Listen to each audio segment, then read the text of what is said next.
নমস্কার, রাধারানী হেসেলে আবারও সবাইকে স্বাগত। আজকের আমি চলে এসেছি কিছুটা চিকেন নিয়ে। আজকের আমি চিকেনের কী বানাবো বলুন দিনি, কারিয়া চিকেন। তার জন্য আমি এই 500 গ্রাম চিকেন নিয়ে এসেছি, ভালো করে ধুয়ে পরিষ্কার করে। আমি এতে একটু টক দই, লবণ, হলুদ, অল্প একটু গোলমরিচের গুঁড়ো আর একটু তেল দিয়ে ম্যারিনেট করে রেখেছি। আধ ঘন্টা আগে আমি ম্যারিনেটটা করে রেখেছি। আমি কয়েকটি আলুও ভেজে নিয়েছি আগে থেকে। কয়েক পিস আলু, বাঙালির আবার আলু না হলে হয় না, মাংসের সঙ্গে একটু আলুটা সবাই পছন্দ করে, আমাদের বাড়িরও সবাই করে। আর নিয়েছি কি বলুন তো, কারিয়া চিকেন বানানোর জন্য কিছুটা কারি পাতা।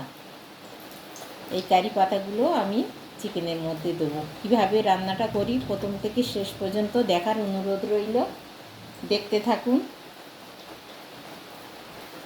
একে একে আমি সব দেখাচ্ছি।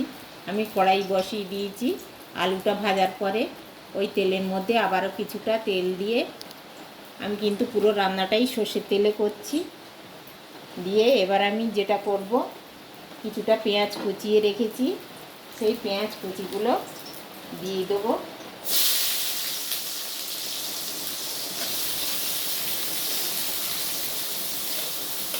দশ 15 কোয়া মতন রসুন আমি বেটে রেখেছি, ওটাও দিয়ে দেবো।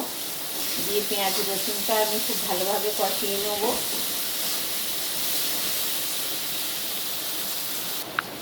পেঁয়াজ রসুনটা আমার খুব সুন্দর করে দেখুন কষানো হয়ে গেছে।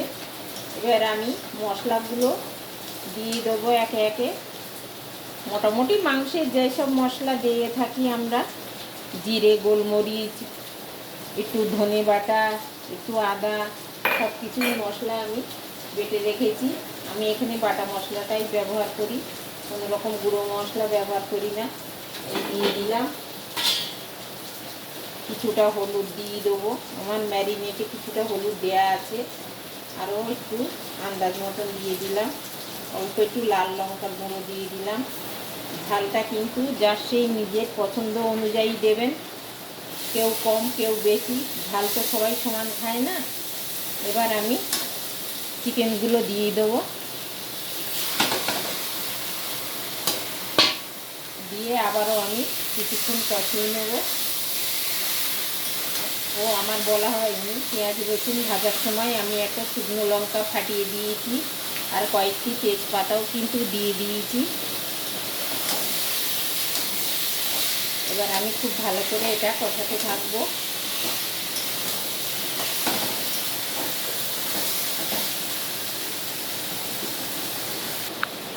দেখুন চিকেনটা আমার একেবারেই কষানো হয়ে গেছে, সাইড থেকে তেল ছাড়তেও শুরু হয়ে গেছে। এইবার আমি ভেজে রাখা আলুগুলো দিয়ে দেবো।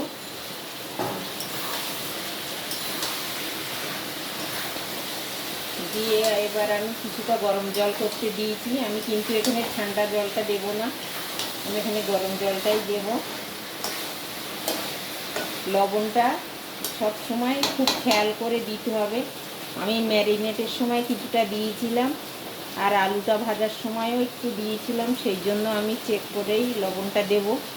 রান্নায় কিন্তু লবণ বেশি হয়ে গেলে একেবারেই খেতে বাজে হয়ে যায়। কম থাকলে তবুও খাওয়া যায়, কিন্তু রান্নায় যদি লবণটা বেশি হয়ে যায়, রান্নার স্বাদটাই পুরো পাল্টে যায়, একেবারেই ভালো লাগে না। সেই জন্য বলছি সবাইকে, রান্নায় লবণটা সবসময় মাথায় রেখে আন্দাজ করে সেইভাবে দিতে হবে।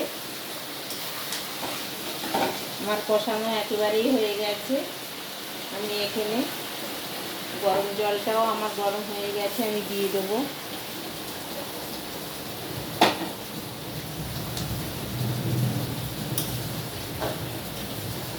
এবারও আমি কিছুক্ষণ ফুটতে দেবো, একটা থালা দিয়ে আমি ঢেকে দেবো।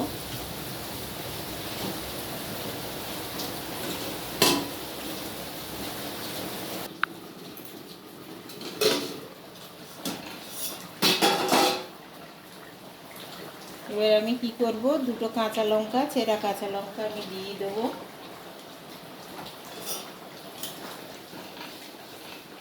আর আরও কিছুক্ষণ ফুটতে দেবো।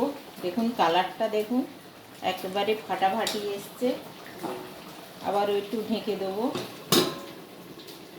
দিয়ে আমি ওই পাশে বসিয়ে এই পাশে এবার আমি কারি পাতাগুলো একটু তেল দিয়ে ভেজে নেব। এবার দেখুন আমি তেল দিয়ে কারি পাতাগুলো ভেজে নিচ্ছি। বেশ অল্প আঁচে পাতাগুলো ভেজে নিতে হবে, নাইলে পুড়ে যাওয়ার ভয়। পুড়ে গেলে কিন্তু রান্নার স্বাদটা পুরো পাল্টে যাবে, পুড়তে দিলে হবে না। এভাবে অল্প আঁচে ভেজে নিতে হবে।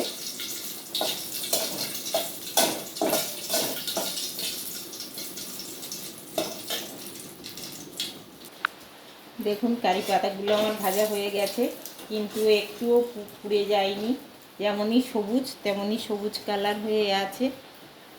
এবার আমি যেটা করব, কড়ার থেকে চিকেনটা আমি এর মধ্যে ঢেলে দেবো।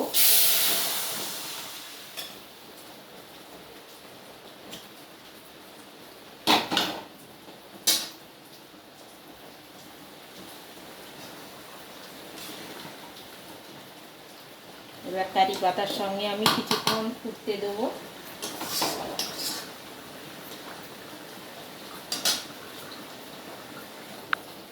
আমার রান্নাটা কিন্তু একেবারেই হয়ে গেছে। এবার লাস্টে অল্প একটু গুঁড়ো গরম মশলা দিয়ে দেবো।